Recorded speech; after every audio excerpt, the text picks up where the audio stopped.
Indian farmers, किसान का नाम सुनकर आपके दिमाग में सबसे पहले किसकी तस्वीर आती है?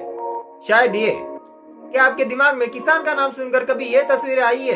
क्या आप जानते हैं कि रूरल इंडिया में यानी कि विलेजेस में रहने वाली 85% से भी ज्यादा महिलाएं एग्रीकल्चर के कामों में व्यस्त होती है? क्या आप जानते हैं कि 60% से भी ज्यादा जो फूड होता है या फिर 90% से भी ज्यादा जो डेयरी प्रोडक्ट्स होते हैं वो महिलाएं प्रोड्यूस करती है, यानी कि जो फार्म वुमेन्स है या फिर जो रूरल वुमेन्स है वो प्रोड्यूस करती है। मगर ऑक्सीफैम नाम की एक संस्था की रिपोर्ट के हिसाब से आज भी इंडिया में सिर्फ 13% ही एग्रीकल्चर लैंड पे इंडियन वुमेन्स या फिर रूरल वुमेन्स का मालिकाना हक है। और आज भी जब भारतीय किसान की बात होती है तो महिला किसान की तस्वीर किसी के भी सामने नहीं आती है। आखिर ऐसा क्यों है दोस्तों कि एग्रीकल्चर का जो मैक्सिमम काम है, सोइंग से लेकर ट्रांसप्लांटेशन तक, हार्वेस्टिंग से लेकर वीडिंग से लेकर सब काम जो लेबर इंटेंसिव काम है वो महिलाएं करती है, मगर फिर भी भारतीय समाज में महिला किसान को उतना सम्मान नहीं दिया जाता, ना ही उनको सरकार की तरफ से भी इतनी ज्यादा रिकॉग्निशन मिलती है। ऐसा क्यों होता है? आज इसी क्यों का जवाब हम ढूंढेंगे और पूरा एनालिसिस करेंगे इंडियन वुमेन फार्मर्स का। मगर इससे पहले आप सभी से एक रिक्वेस्ट है दोस्तों, हम इसी तरह के एग्रीकल्चर से रिलेटेड नॉलेजेबल वीडियोस बनाते हैं और हम चाहते हैं कि इंडिया में एग्रीकल्चर बहुत ज्यादा डेवलप हो जाए और इसके रिलेटेड जो अवेयरनेस है वो इंडिया के हर पर्सन तक पहुंचे। अगर आप मेरे इस मिशन को सपोर्ट करना चाहते हैं तो प्लीज मेरे यूट्यूब चैनल प्रोफेसर बड़के को सब्सक्राइब करिए और इस वीडियो को ज्यादा से ज्यादा शेयर करिए। दोस्तों, सबसे पहले हमें बात करनी चाहिए इस प्रॉब्लम की सबसे बड़े रीजंस की। दोस्तों, रीजन नंबर 1 है पेट्रियार्की। भारतीय समाज एक पुरुष सत्ताक समाज है। यहाँ पर सभी तरफ पुरुषों को महिलाओं से कहीं ज्यादा अधिकार मिलते हैं और यही चीज एग्रीकल्चर में भी होती है। अभी वो अपने पति के फार्म पे कितना भी काम कर ले, उसे एक फार्मर के रूप में रिकॉग्निशन नहीं मिलती है।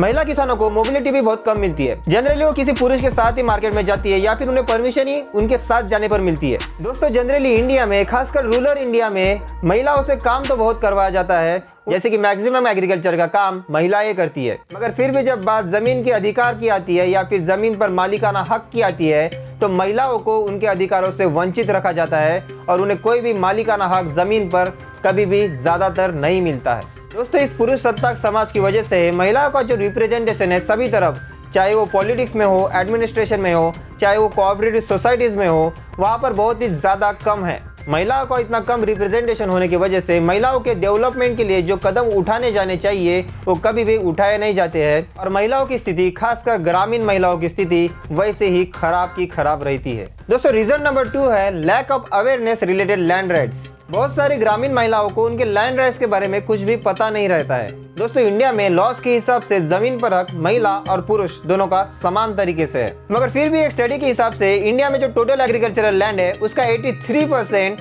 जो लैंड होता है वो खानदानी तौर पर किसी पुरुष को मिलता है और सिर्फ 2% ही ऐसी महिलाएं होती है जिनको वो खानदानी लैंड पर अपना अधिकार मिलता है। यहाँ तक कि कई महिलाएं ऐसा भी मानती है कि उनके शादी के वक्त उनके घर वालों ने उनके ससुराल वालों को जो डाउरी दी थी वही उनका हिस्सा है और इस वजह से उनके जो खानदान की जमीन है उस पर उनका कोई भी मालिकाना हक नहीं है। दोस्तों, महिला किसान अधिकार मंच ने महाराष्ट्र के 11 डिस्ट्रिक्ट्स में फार्म विडोज को लेकर एक सर्वे किया था, जिसमें उन्हें यह पता चला कि 40% से भी ज्यादा फार्म विडोज को अभी तक उनके पति के जमीन पर कोई भी मालिकाना हक नहीं मिला है। उस जमीन पर वही कल्टीवेशन करके क्रॉप उगा रही है, मगर फिर भी उसे वहां पर कोई भी अधिकार नहीं मिला है।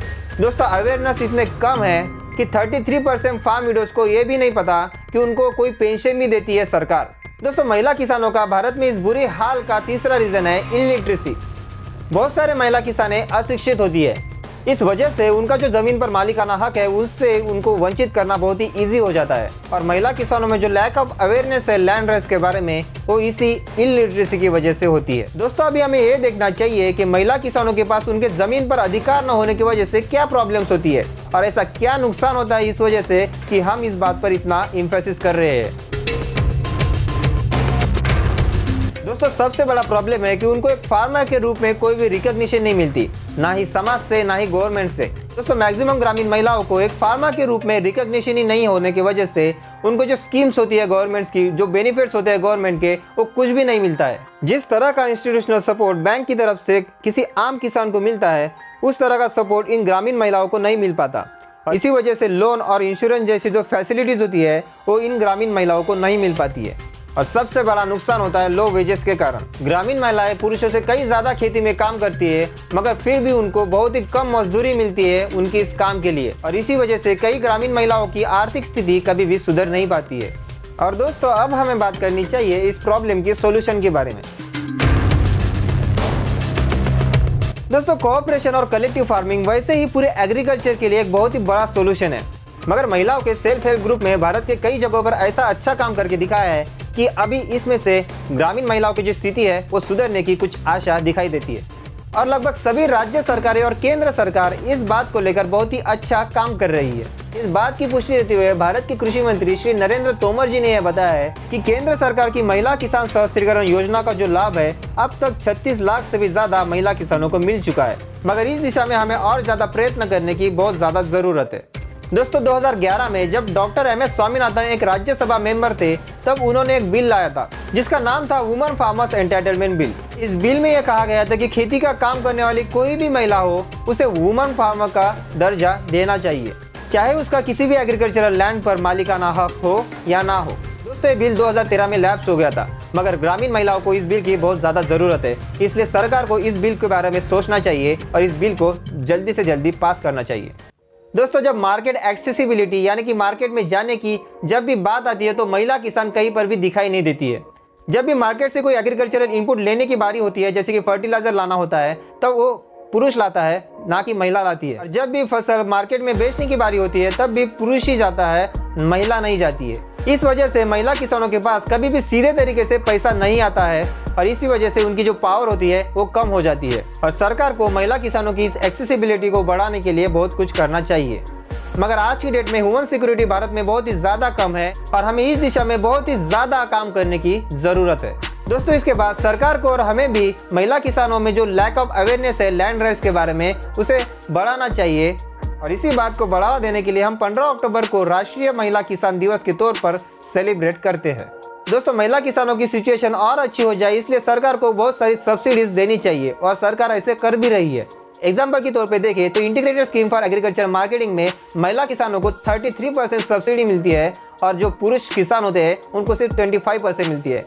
इस तरीके से महिला किसानों की सिचुएशन और अच्छी होने के लिए इंसेंटिवाइज किया जा सकता है। दोस्तों, फूड एंड एग्रीकल्चर ऑर्गेनाइजेशन के हिसाब से ह्यूमन एम्पावरमेंट की वजह से एग्रीकल्चर का जो प्रोडक्शन है वो 2 to 4% बढ़ सकता है और इस वजह से जो ग्लोबल हंगर है 12 to 17% रिड्यूस हो सकता है। सिर्फ यही नहीं दोस्तों, एक स्टडी ने यह भी शो करके दिखा है कि जहां पर मालिकाना हक महिलाओं के पास ज्यादा होता है वहां पर डोमेस्टिक वायलेंस बहुत ही कम हो जाता है। दोस्तों, इन सब बातों की वजह से हमें यह समझ में आता है कि महिला किसानों की डेवलपमेंट होना कितना जरूरी है और इस वजह से हमारा इंडियन एग्रीकल्चर, हमारी इंडियन सोसाइटी और हमारा पूरा इंडिया ही कितनी हद तक डेवलप हो सकता है। तो दोस्तों, आज के लिए बस इतना ही। हमारी आप सबसे और एक बार रिक्वेस्ट है कि आप प्लीज हमें मोटिवेट करने के लिए मेरे चैनल प्रोफेसर भड़के को यूट्यूब पर सब्सक्राइब करिए और इस वीडियो को ज्यादा से ज्यादा शेयर करिए, लाइक करिए और अपने विचार नीचे कमेंट करिए। तब तक के लिए जय हिंद, जय जवान, जय किसान।